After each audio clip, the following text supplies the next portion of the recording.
परिस्थिती असते. एकंदरीत आज माझं वय हे जरी 13 वर्ष असलं तरी सुद्धा त्याच्या दुपटीने माझ्या घरामध्ये ट्रॉफी आहेत. ते फक्त आणि फक्त आवारे सरांमुळेच. आणि त्यांच्यासाठी माझ्यासाठी बघते ते म्हणजे आमचा मुख्याध्यापक म्हणजे लई खमके आहे. आणि म्हणूनच माझ्या घरात 13 दुने म्हणजे 26 ट्रॉफ्या आज माझ्या घरात आहेत.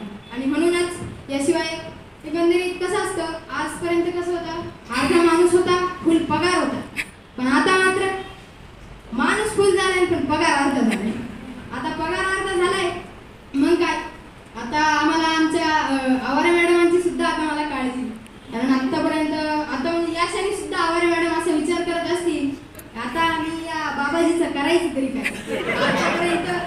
आतापर्यंत रोज सकाळी ते जात होते, एक डबा केला की झालं. त्याच्यानंतर संध्याकाळी घरी आले की जेवण वाढलं, किती दमलात म्हटलं की झालं. पण आता मात्र काही गांडवायची सोयच नाही. गांडवायचं तरी कसं, आता माणूस आता पूर्ण दिवस घरी म्हणजे जवळजवळ 12 तास घरी, 9 तास झोपतात आणि 1 तासभर बोलायचं असं आधीच्या काळी असायचं.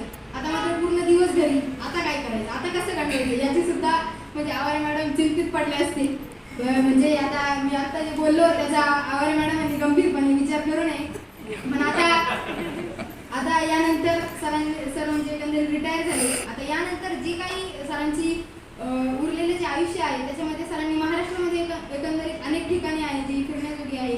तिथे सुद्धा सरांनी जावं, मुलांच्या गडबडीत किंवा अनेक वेळेस वेळेच्या अभावामुळे सर काही ठिकाणी जाऊ शकले नाही.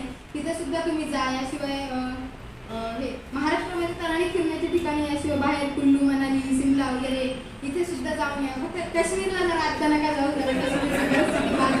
पण नंतर